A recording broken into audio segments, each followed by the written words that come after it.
other than minor seriatim protests to the contrary, note this: men absolutely cherish large organizations, institutions, and systems.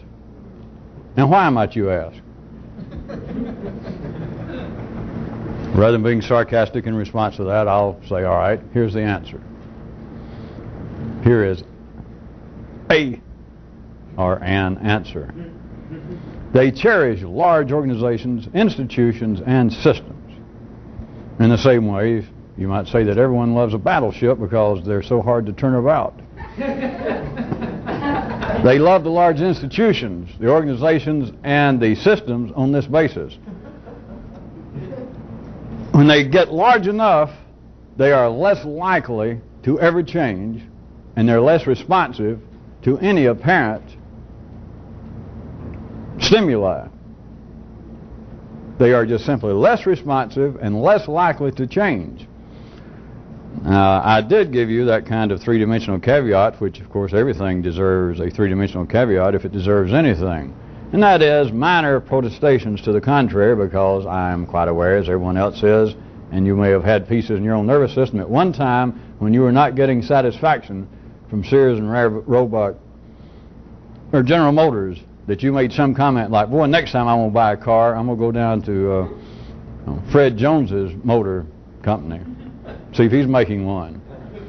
So there are little people here and there, little voices that are crying out against this bigness. But as I think that some of you will be able to see for yourself in a very specific way, having nothing to do with General Motors or Macy's, Sears and Roebuck, there is a magnetism. It has to do with the energy content of bigness, and it has to do with the general makeup of how life is transmitting energy through man.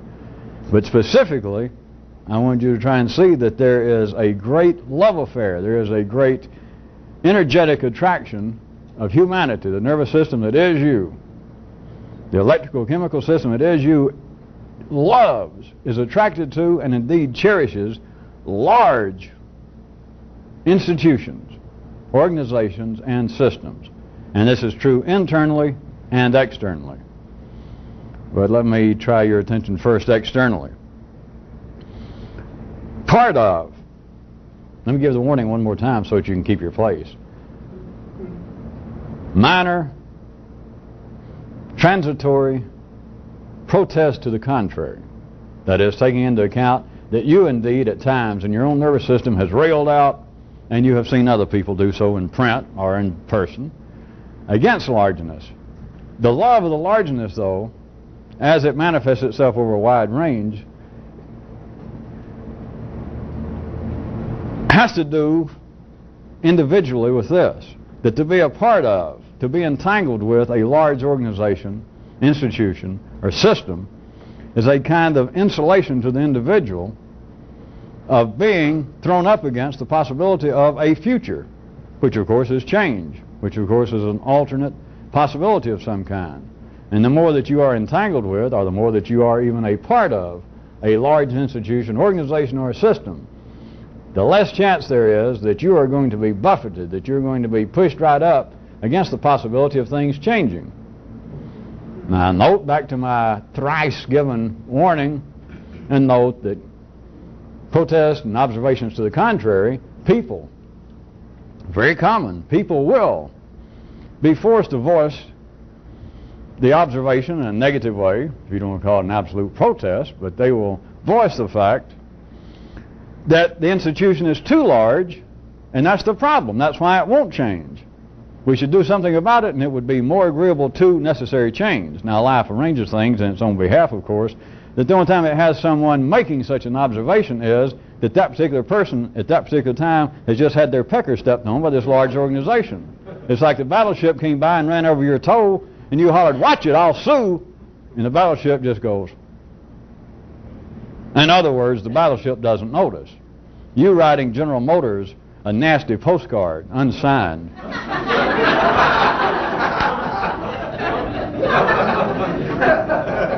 You calling the Kmart Corporation and breathing heavy in what you consider to be a nasty tone, trying to get hold of the president, it is simply that they don't notice.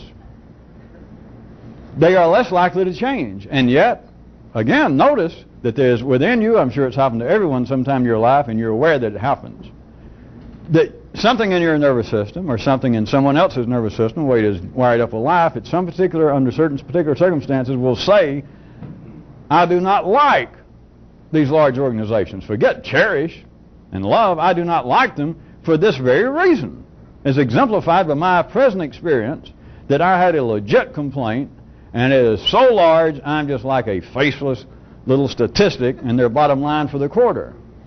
From now on, next time I want my shoes repaired, I won't go to Walmart. I'll go down to the corner. I'll get down where you get some personal service. People say that. You probably said that. Please note, in the avant-garde of three-dimensional civilization, which you are fortunate enough, if you want to look at it that way, to be a part of, things get what? Larger and larger. It is harder and harder to find Joe's shoe repair store in the corner. Now, it's probably literally probably in shopping centers now, it's probably now part of Sears and Roebuck. These little rent-outs areas they have, it's now probably Mr. Shoe.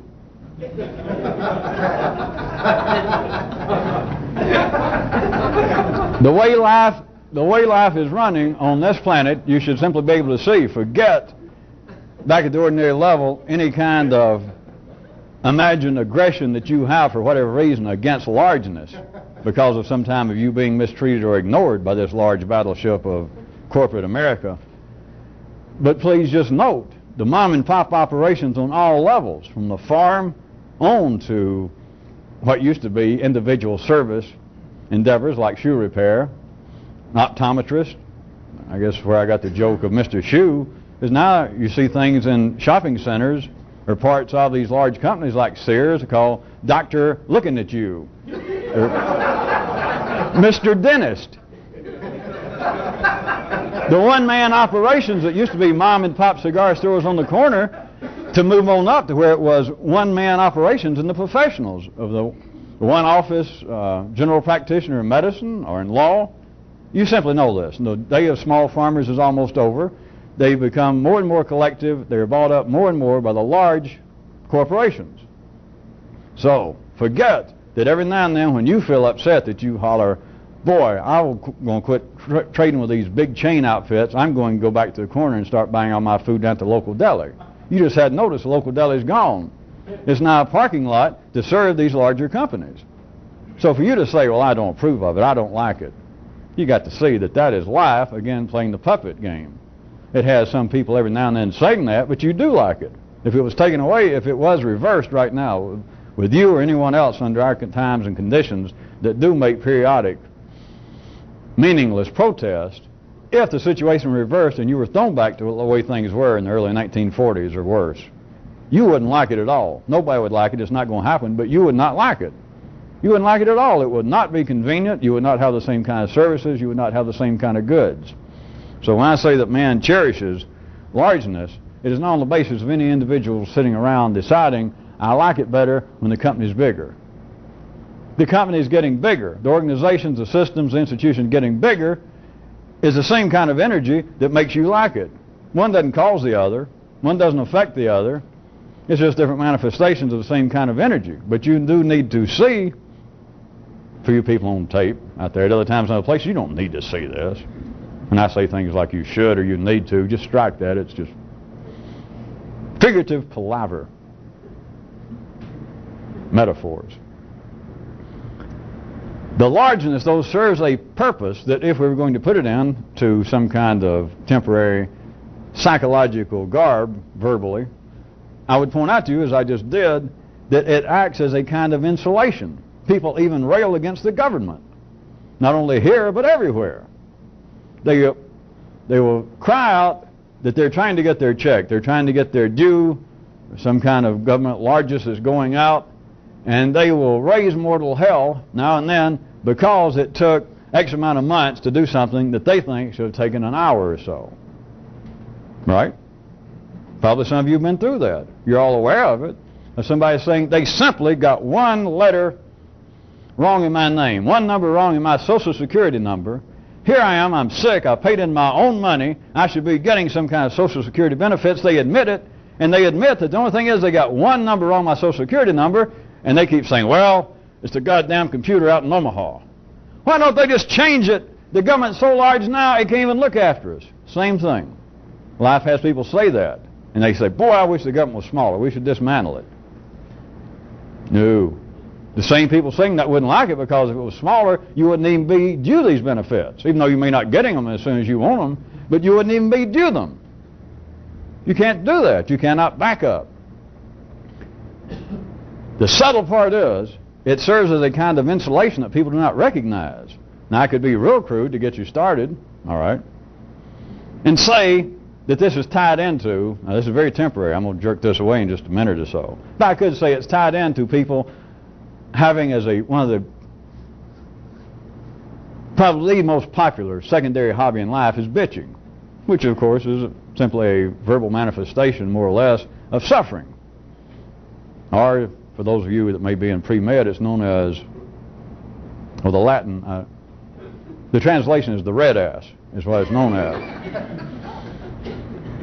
It's to complain. This company is, this operation, this organization, this business is now so large that they cannot serve decent, deserving customers on an individual basis like I deserve. The government is so large it cannot respond to the needs of the citizens, the honest, law-abiding, tax-paying citizen like moi. And so you bitch about it. But it serves as a kind of insulation, because also the larger the government gets, the less likelihood that you're going to be unduly arrested. The less likelihood you're going to serve time in jail for, we don't go into it, but all the things that you know you've done. And of course there are people who complain about that now. When the government's so big, and it's getting so out of touch with the reality on the street that we're arresting people and we let them out 2 hours later, and then they do the same thing, we arrest them again. And the people bitch about that here and there. But were it not that way, you would probably be one of the ones being arrested. The likelihood would increase. The larger an organization gets, an institution, a system, the more you are insulated, the more you are protected individually over any possibility of suddenly being thrust into a future, which is the unexpected. A change, which is the future. The change being that you're going to get your Social Security check, and suddenly a guard in some kind of uniform that you can't really make out, but he's obviously part of the government, says, hey, you come here. And that's the last we see of you. That your worry then is no longer that I didn't get my check on time. You're probably not going to get out of there with your life again. We're not going to see you for 30 years. The bigger it is, there is an insulating factor. And people love it. Even while life makes them, on the one hand, play punch and holler, boy, things are getting out of hand. I hate it when things get so large and impersonal as to be unresponsive. And Judy says, well, she does it sort of sotto voce. Because life's other hand knows that's not true. Life's other hand knows that things are growing. And things do not grow by shrinking, not in the 3D world. And life also knows that it is talking to itself in a certain way to have people now and then say, boy, this is too large, whatever it is. This institution, this system, this organization. But notice, the naysayers have not prevailed. They have never prevailed. There is no lingering, no meaningful epoch of history wherein the decriers of largeness, the return to simplicity, the let's go back to the small, they have never prevailed. There is, of course, always the shock of wars. There's always the shock of a great fever in the individual. But then when it gets back on its feet, when life does in some area, if that same particular civilization, which you could look at as being a kind of form of intelligence for that time and place, during that one particular time and place, when it gets back on its feet, it continues to grow. It grows in a more hardy fashion, or else it appears that its brother, right around the bay there, right across the Mediterranean, that like its brother now has taken over the job. But it is not a return to simplicity that in some way inspires and fuels growth of any kind. Not just physical growth, not just the sizes of empires, but it does not produce any intellectual growth, any artistic growth. It's bigness. Now, I could have come up with other words, but I wanted to be crude enough, and we've all been around this enough now that I shouldn't have to keep playing with words. Find your own subtleties in there. Find your own variations, your own graduations, your own ways to look at it, but it, in a very direct, reasonably put way, it is the bigness that attracts. It is the bigness that is serving a purpose beyond bigness for its own sake, and beyond bigness being able to produce extended areas of growth in whatever the field is. But the bigness itself is an energetic, a magnetic, an electrical attraction. It is a kind of safety harbor that people are drawn to. Not that you necessarily go around and hang around a federal building all day and try to hug it and kiss it and put your face up, but it's knowing it's there. Knowing that that thing that has become even more impersonal, even larger in your lifetime, it's to know it's there. That son of a bitch that you can go kick and it won't even notice.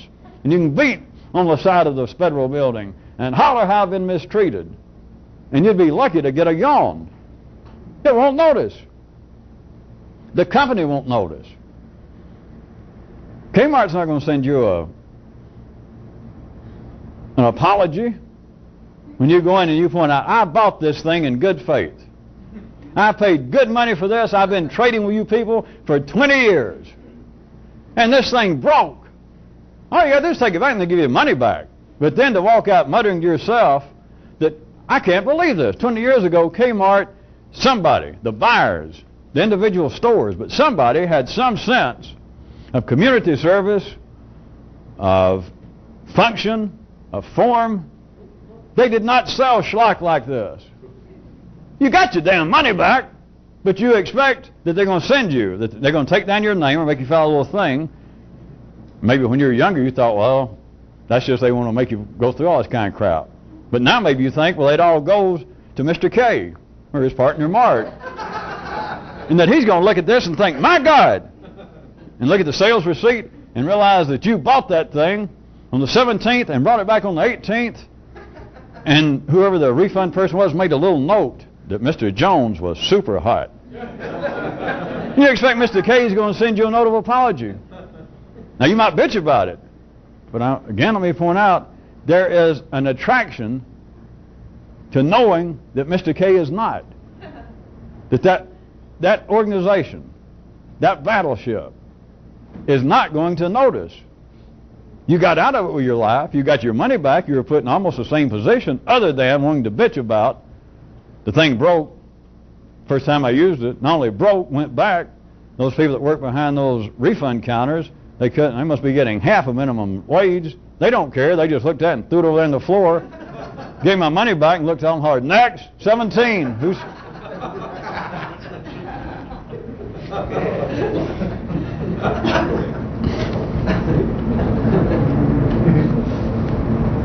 How about, if you don't think I covered enough, or if you want, how about religions, which to your grandfathers and your mothers and your own nervous system was an important part. There's even historical. I've read things that said that there were times, even in this century, that religion was important to some people as Kmart. So I'm just telling you what I've read. Look at it. I know that there are small congregations here and there, and they'll splinter off, and somebody will leave a temple and start a new down in somebody's house. People are always leaving the Baptist church. Priests are getting sick of the Catholic Church for one reason or another. I know all of that. But they're small time. They're going the same way the mom and pop churches and temples are going the same way as the mom and pop shoe repair stores and automobile assembly plants. The largeness, the bigness of religion is a prime part of its attraction. Not just the bigness, but I could leave it at that.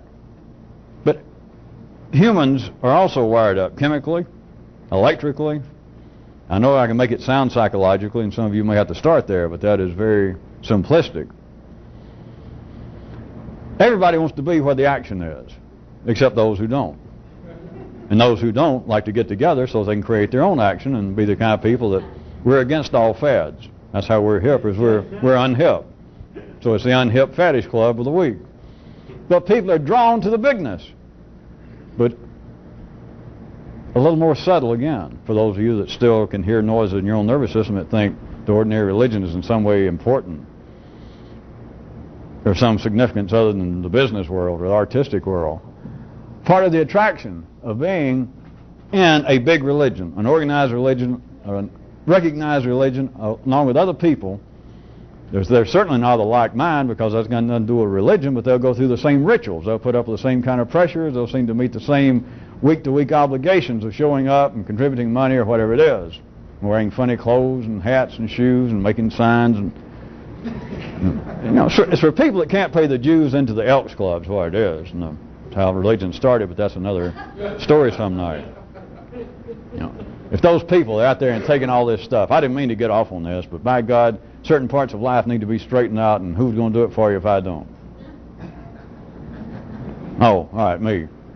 Religions, all this stuff about Abraham's and Moses and Jesus and Buddha's and all that, and about Bushes talking to them and God's. I'll tell you what it was. I'll tell you how religion started. It was people. I'm not going to name names, but I know who they are, and they know who they are. Although they're dead, they still know who they are. There were people, historically. Now, they called them, they went by some other names. I wasn't going to go into this, but I'm not going to translate them into Mandarin or into Urdu or any other language or Sanskrit.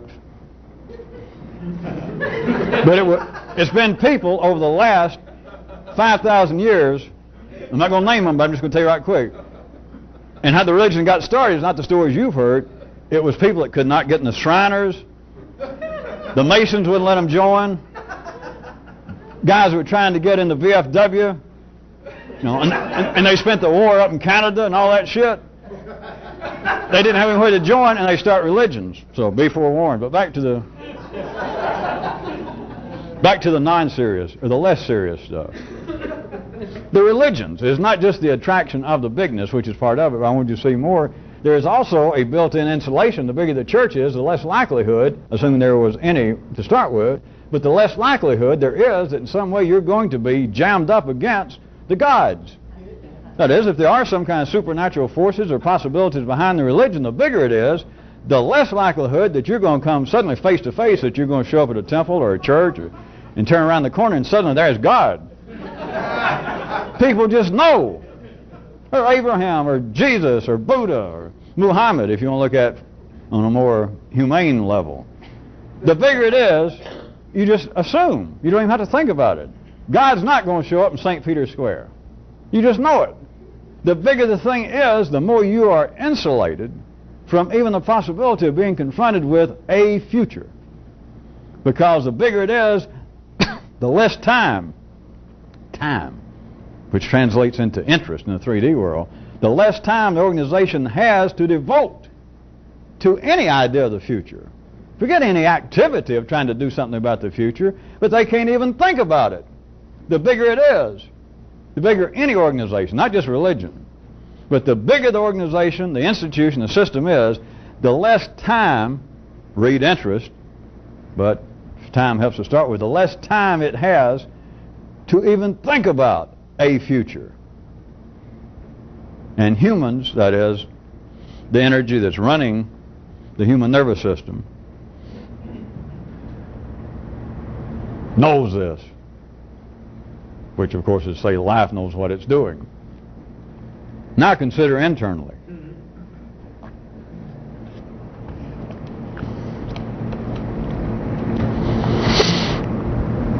Let me stick with religion one more time. There's something else about religion. If that, and all of you Jews and Christians and Muslims or whoever you are out there that's got some pieces left in your nervous system, please note that all religions, whenever they talk about the big core, the big bang, the big enchilada, the gods, the God, what is one of his primary, one of his main characteristics, other than you can put him on black velvet and he won't run? What is one of his main characteristics?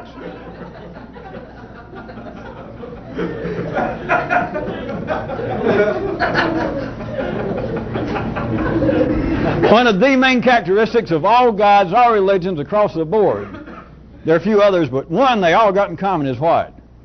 That God is what? Don't say intolerable, because there is no such word. Unchanging. That's always it. They will intone in whatever language they speak, appealing to their God. And they'll say things, like what a mighty God he is, and how handsome he is, I'm just sure, and how strong he is, how forceful he is. All-knowing, never changing. Our God is just today like he was when our forefathers discovered him eons and eons ago. An unchanging God, because if you're going to try and look at it verbally, you'd have to say, well, ordinary nervous system intellect is not wired up in any way to try and grasp an idea of a changing God. Now, last time that happened with the Greeks. Their ideas of the gods were so capricious, but notice what happened to the Greeks. Be forewarned. The idea generally of the God is he is unchanging. And people take that as being a positive attribute, or they just accept it without any particular analyzation that, well, that's got to be a bare minimum requirement of a God that he be unchanging. But that's another way of saying what? He got no future. And to follow him, to try and be here and be a part of this religion following this God, whew, I'm glad I found it, because that means there is no future here. That is, I'm not going to turn the corner and find this guy. That is, I'm not going to turn the corner someday and a rabbi or a priest or some shaman's going to grab me and say, you've been coming here so long and you're the same kind of dumb mother that you were when you got here, and we're sick of it. Now, that might happen on a small level. You might get there with some kind of wild-eyed little church meeting out in some abandoned 7-Eleven store. And they serve their own purpose, and they will attract a certain kind of people for a while, assuming they're not going to finally fall into a mainstream, that is, become part of the bigness. But in the bigness, you know, the bigger it is, that church is not going to someday begin to look around and a minister or somebody starts saying, all right, there are too many people here that's been here and you haven't changed. You haven't made any effort. Yeah, you've been showing up and you've helped us pay off the mortgage and all that, but you have not made any effort to change. And I know who you are, and I want you out of here. I want you to change. That's not going to happen. God forbid. But notice it is of course not verbally noted to the people involved. They attribute it as being a positive characteristic of their fearless leader, the God himself. Unchanging, which what they're saying is, it's a God without a future. And if you stick here, there is no future. That is, nothing will be required. But it takes bigness. If any of you are still missing this, you could not start off. If humans could go off on their own and do little things, you could not start off a small church. You go out there and start your own religion, and start off on the basis of requiring people to change. You will never get big. It cannot grow. Now, you could do it. We could say theoretically it could happen, but the life of that nascent religion could be measured in half hours. The half-life of half hours is not going anywhere. It has got to become big to ever become alive. And to become big, no, become a gradual process. And as I said, relatively speaking, you would be more likely to be confronted if you went and tried to join up or start attending some little makeshift religion that just started. You know, that was, what's his name? Gottlieb Wiedemeyer. I thought we was rid of him, but if Gottlieb was back and he started the Wiedemeyer religion, it was him and like his brother-in-law and one of his ex-wives and one or two other people that stumbled in off the street. And you went there for several meetings. There's a chance that Gottlieb's going to turn on some of you, or at least after the service, and say, you know, I'm on a mighty mission here, and we're going places, we're going to straighten out all religions, but by God, I need more help. You're going to have to do more. You're going to have to come around and help us, and you're going to have to contribute more money. And listen, I want you to be on time, and I want you to start wearing a picture of me on a little button here. In other words, the smaller it is, there is a more, relatively speaking, likelihood that something will be required. I'm not saying anything would be any particular positive boon to you, but something's going to be required. But the larger it is, and don't just skip over this as being three-dimensionally obvious, the larger it is, the more you become an almost unknown face in the crowd. And you can say, I don't like that. And if you don't like that, you can go join those other little clubs of people who don't like being an unknown face in the crowd. You can be with them. But other people like it. People are wired up generally to be attracted to that. Well, that was what I wanted to wrap up the external part there. But internally, as I guess some of you feared, how about this? It's talking about the same thing. The love, the attraction, the need for big organizations, institutions, and systems.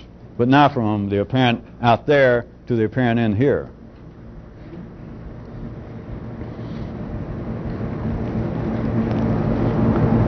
What I have just stated is the basis, verbally, of why men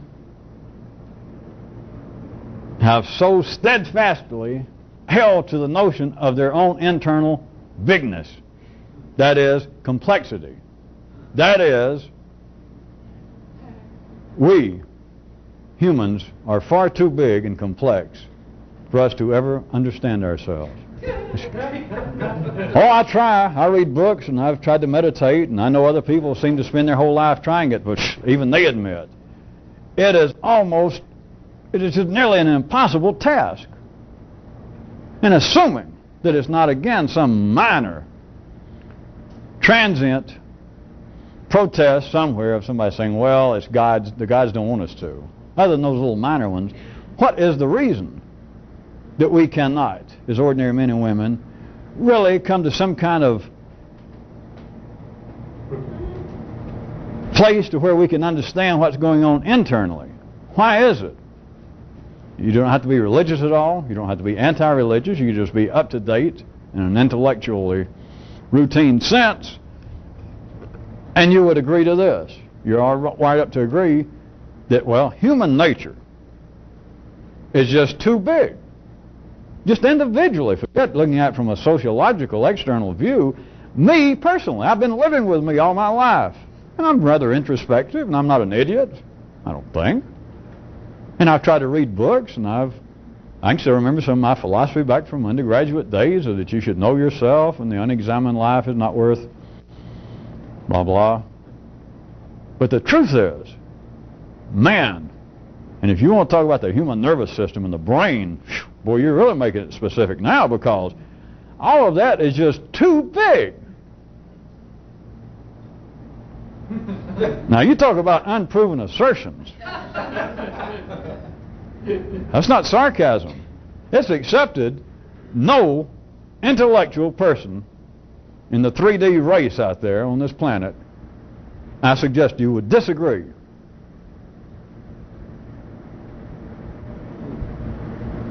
with the notion that man's too big, too complex. But those same people, all the way from scientists to psychiatrists to psychologists to your uncle, who is known, at least in your family, relatively speaking, as being pretty reasonable. But that's another story. If I said it's an unproven assertion, those same people, since it's never been put that way as far as I know, they might not have an immediate, really impressive sounding verbal retort, but human intelligence, I'll speak for you, you can be pondering it as an ordinary person, would say, well, that's either silly or meaningless or it's untrue, because historically we've got thousands of years of recorded history, plus you've got your own experience and the experience of your contemporaries that say, even though they never had occasion to respond to my accusation or my statement specifically, that is, that the belief that man is too large and too complex, that human nature is, to be understood. And I say that's an unproven assertion. Ordinary intelligence would have to, academically, professionally, common-sensely, would have to say, well, that's not true. Because you're wired up that there is an unspecified, a tacit weight behind, once you had to respond to my statement, that that's not true, because everybody knows it's true. We don't go around talking about it, but we know that human nature, well, how about the unconscious mind, for instance? My God. How are we ever going to learn about that? People go into analysis and spend 20 years and say that they've only moved an inch, that they've only now feel like that they are beginning to feel good about their 5th or 6th year of childhood, and they're now 52. So for me to say that it's an unproven assertion, that is, that man is too complex, that is too big to be understood by himself. Now, I went through all that to try and get some of you that's just right in front of you. Don't you see? Can't you think for yourself that that whole thing is literally, from beginning to end, is not only an unproven assertion, no one's even ever studied it. Because it's so, according to general wiring, it is so ludicrous for me to say it's an unproven assertion. If I was ordinary intelligence, if I was speaking for the one hand of life right now, and I in some way could get on a mountaintop and holler this out, that thinking that you're too large and too complex to understand yourself is an unproven assertion. And I said that and got the attention of a large segment of life's nervous system brains over here. They'd just look at it as being just foolishness. I mean, why even respond to that? Where do you start? An unproven assertion? How did somebody as dumb as you get hold of that megaphone that traveled halfway around the world? An unproven assertion, you'd almost want to just walk away and shake your head. It's just silly. I'm asking you people one more time, consider that. It is a damn unproven assertion. And I'm being, as always, magnanimous.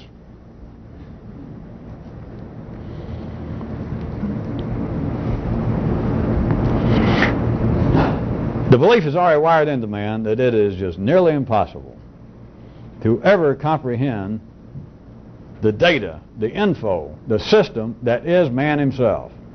And now, of course, I'm not speaking about simply the physiological side, because now medicine knows man, I think about it as intimately as it cares to. I know it embarrasses me to even hear about it.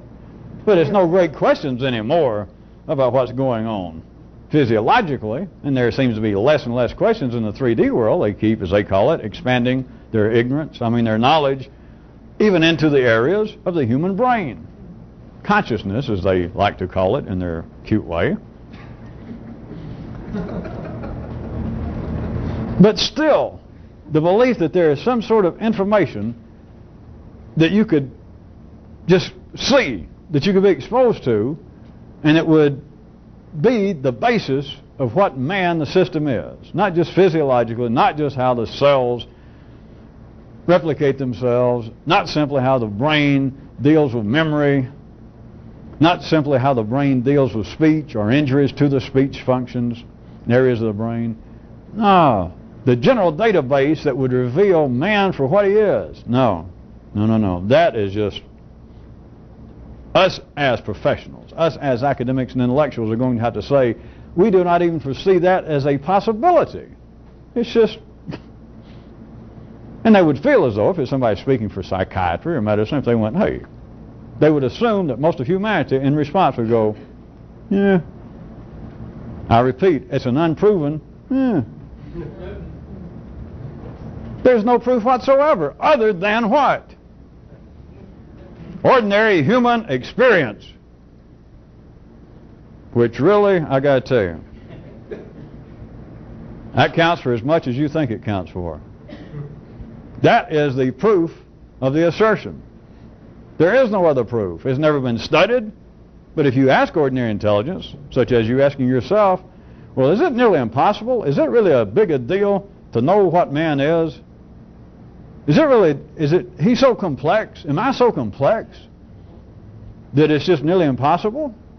And your immediate reaction is, well, yes. Even if you would lower yourself to respond to such a dumb question, your answer was certainly. I say it's an unproven assertion. You say, well, it's not. What's the proof? My experience. Oh, pardon me. You don't see. You've had the experience of being you, not just in that area, but all the other ways. Did it help? You could be magnanimous and at best say, well, it didn't hurt. But of course, even magnanimity can be ill-placed, I must point out to you.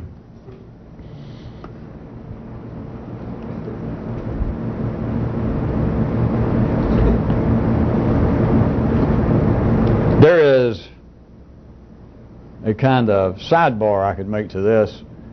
If you note throughout history, and even into the history of your own nervous system, there continues, and always has been, little crude responses to the reality, as I'm saying, of the bigness of something, the attraction to it, and the fact that it is almost unresponsive to the future, almost impossible to change, and that is part of the attraction for the individual. But there have been little local, that is, individual responses to this on the basis of people here and there, throughout here and there's, trying to live a more simplistic external life, withdrawing out into the woods, being a hermit, living the life of a monk, and to use, again, close out this part, the verbal clothing to put on this. It's as though they attempt to live a more simplistic external existence is an attempt to affect the cumbersome bigness of your internal existence.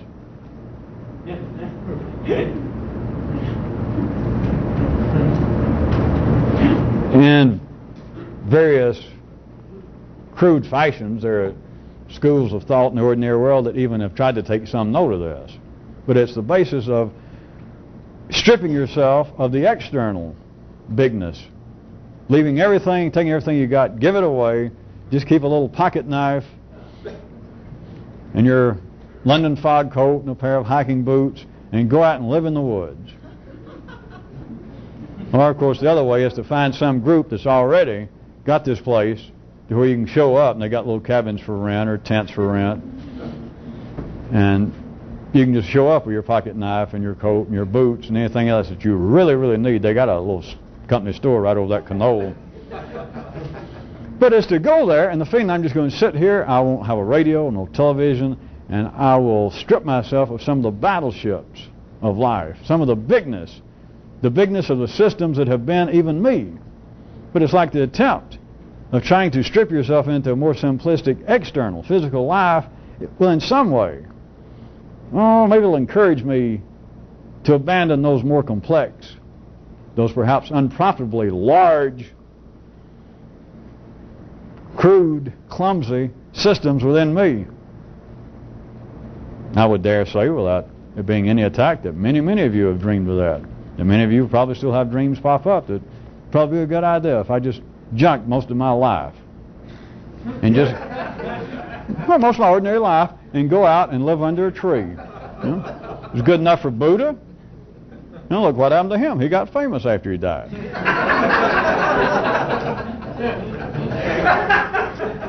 They even named a car after him.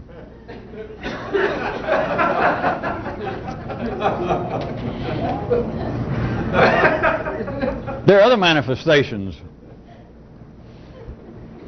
of this wiring dynamic, and one of them shows up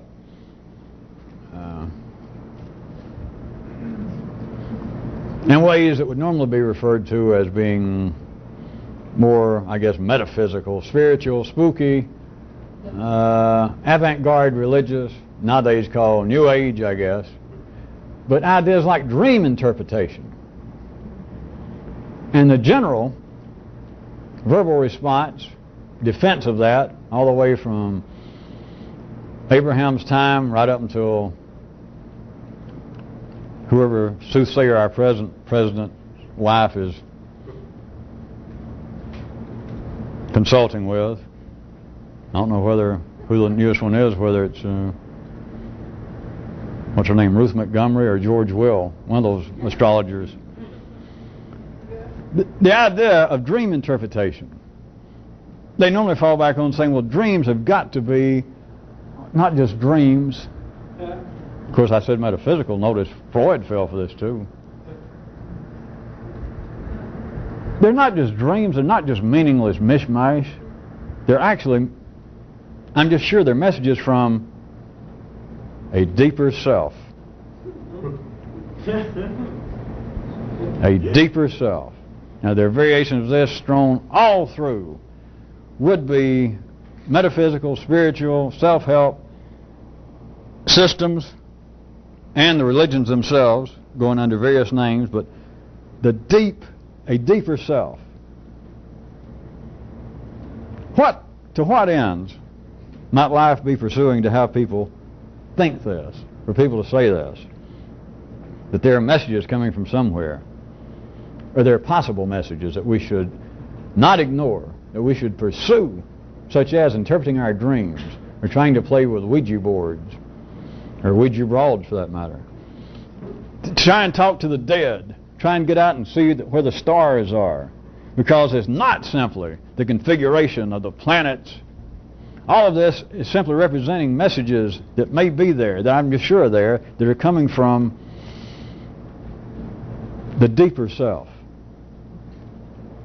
May I suggest to you that in line with what I've been trying to sketch out, this idea of a deeper self is as though life has not let humanity be ready yet to face a simple fact. For people to abide the thought that, hey, I'm all I am.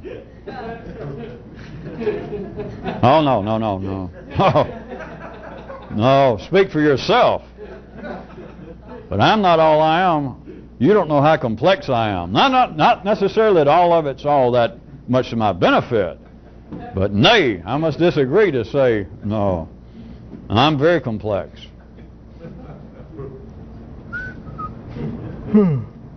No. In fact, I bet you're so complex that there's probably no possibility that you would ever have any kind of, knowledge of exactly what humans are. Oh, heavens no. Love to. I've devoted a good segment of my life. I continue to read books and attend some classes and lectures, but no. What's the whole idea of having an unconscious mind? Or the religion saying that there is a spark of the gods in you? Or they keep throwing around the word spirit. They'll say things that man has a body, man has a mind, and man has a spirit. And if you're not religious, you let that kind of stuff just flow through, as you're supposed to.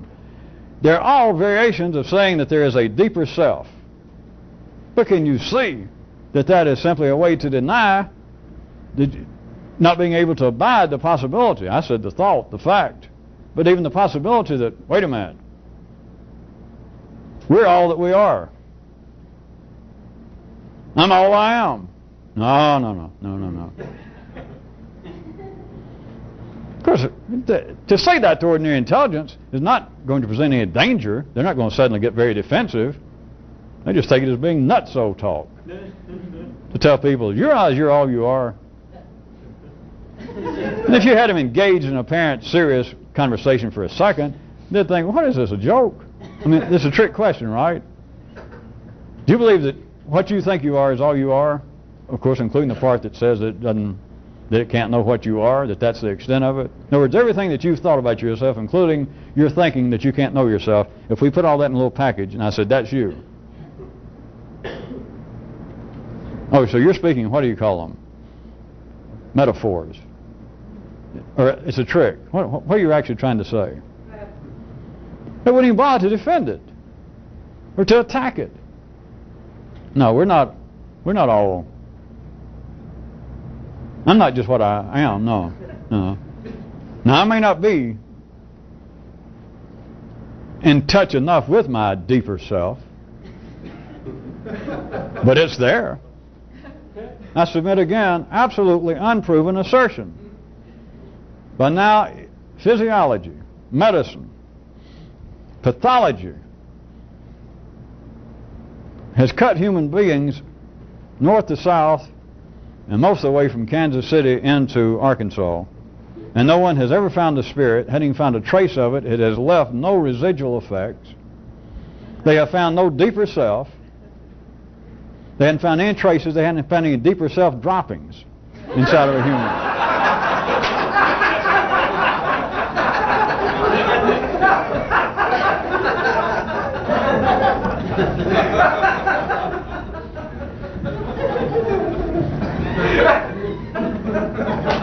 But notice it is wired up in all of you. You don't have to be religious, or if you were brought up religiously, if your nervous system seemed to respond to it, it doesn't matter what religion. If you were brought up in an atheistic family and you thought you were a humanist, it is still the belief that there is something deeper in man, a deeper self. In other words, certainly, no matter what you want to call it, we're not all we are. No.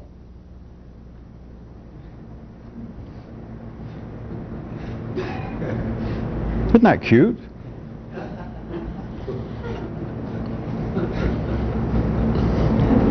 So you could say that even whether they're being philosophical, religious, even particularly thoughtful, it doesn't matter but I can say this, and you should all be able to respond to it in a positive enough way to look at it for yourself, that humanity in general is wired up to believe, to think, that there is more to man than just what he appears to be. It doesn't matter where you are on this planet, doesn't matter what particular time in which you seem to have lived in the 3D world. It is wired into the general systems of humanity that there must be more to man than this. The question then would be, yeah, but what? Well, beyond any kind of just rhetorical response such as, well, a deeper self, or the spark of the guides. Now, it's wired in already. It's not cultural, it's not something you picked up, and it's not a mistake on life's part. Humanity is already wired up to think that there has got to be more than man, to humanity and to me, to yourself, than there apparently is, than just me. There's got to be more to humanity than just what I am right now, just what I think, not just my size or my appearance. And there's got to be more to all of us, that is humanity, than just what we are. All right? Yeah, but then what? Now, I'm not going into all the many apparent responses that life makes Punch give back to Judy, because we've already been talking about some of them religiously and otherwise. The tricky part here is there's got to be more. I just know there is. I can feel it, that there's more to me and humanity than just what we are. But what? The tricky part, the delightfully viscid part again is, the question should not be what.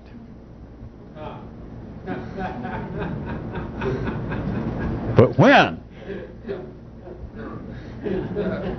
The question is not operational to say, or to start with a statement which ends up as a kind of broad-range, intellectually based, at least rhetorical question, that there has got to be. I can feel it, I'm convinced, everybody knows it. There's more to man, and there's more to me than just what is here. But what? You're done for. It's not what. It's not even where. It's when. Yes, there is more. But it's not a matter of what. It's not even a matter of where is it. Unbeknownst again, it's a temporal matter. The possibility that even verbal, that operational response to there's more to man than just what we are, but what? Now, but when? Because this that men are wired up to think, to believe that there is more than what we are, it's where? No. It's what? No. It's when?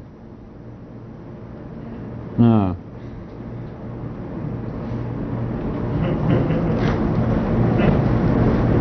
It's got to be. The only place where there is another alternative is the future. The only place that there are possibilities that have not yet either been executed, that men have thought of, or possibilities that men have not even yet thought of, is in what seems to be, from a three-dimensional view, the future. So to say there is more possible, there is more just crying out in humanity to be more than what we are, but what? Should we all become Jews? Should we all become Christians? Should we all become atheists? Should we all try and donate part of our worth in life to other people? There's more to us. There's more possibility, but what? No. There's more to us, but when? Not now. Because it's not a spatial possibility. All spatial possibilities are being executed. All of them. And in case you agree, then if I said this to all the world and they could hear it, then all of those that don't agree wouldn't agree. And so all spatial possibilities are continually being executed. You hadn't forgotten. You're supposed to tattoo it, those of you who are serious, that the world is big enough for everybody. All locales are being, that is, all local realities are being continually executed in space. There are no more possibilities. And And that includes anybody that would now say, well, you're wrong, there are other possibilities. Okay, well, now that's part of it. They're all being executed. And ordinary intelligence can say, wait a minute, you're trying to play some kind of mind game with me. I just pointed out that you're wrong, that that's not true. And I can say, okay, that's part of it now. And you could, continue to kick your little feet forever. But that's the beauty of playing on a merry-go-round. That's the beauty of living in a three-dimensional, closed-looped, spatial universe. You can run anywhere you want to. You can scream, you can holler, you can come out swinging, you can come out sniveling, but you're going to come out. And when they ring the bell, you're going back to your corner, although it's not actually a corner. You're going back to where it kind of curved and you thought it was a corner. But you're going to come out swinging, sniveling, and the bell's going to ring, and you're going to go back. You can holler, I ain't going back to my corner. And of course, that'll be part of your corner.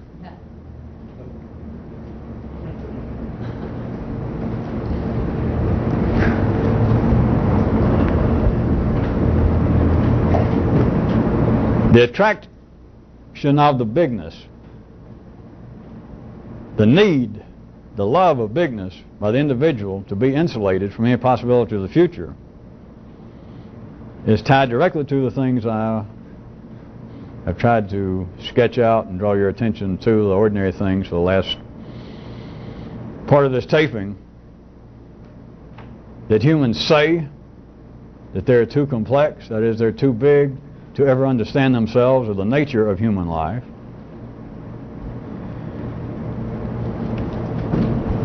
Then they say there's got to be more than what they are, but they don't know what.